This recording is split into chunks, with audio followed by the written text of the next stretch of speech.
नमस्कार प्रेक्षकांनो, लक्ष्मीच्या पावलांनी या मालिकेच्या येणाऱ्या भागामध्ये आपल्याला पाहायला भेटते कला ही देवी आई अंबाबाईकडे हात जोडून नम्रपणे विनंती करत असते. ती म्हणते की आई अंबाबाई, अगं चांदेकर निर्दोष आहे हे तुला सुद्धा माहिती आहे.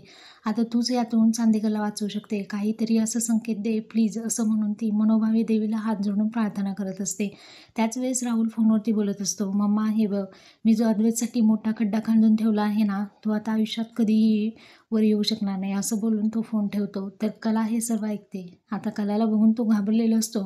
तेव्हा कलाच्या सर्व काही लक्षात आलेलं असतं की मेन सूत्रधार हा राहुलच आहे. कारण आई अंबाबाईने कलाला खूप मोठा संकेत दिलेला असतो की तुमच्या घरामध्ये जे काही प्रॉब्लेम सुरू आहेत त्याची जड ही राहुल आहे आणि त्यानेच हे सर्व अरेंज केलेलं आहे. ती रिसिट गायब करणं, अद्वैतला पोलीस स्टेशनमध्ये पाठवणं आणि खोटे-नाटे आरोप त्याच्यावरती लावणं, हे सर्व काही आता कलाने ऐकलेलं आहे. तर येणाऱ्या भागामध्ये आपल्याला पाहायला भेटणार आहे की कलाने रंगेहात राहुलची चोरी पकडलेली आहे.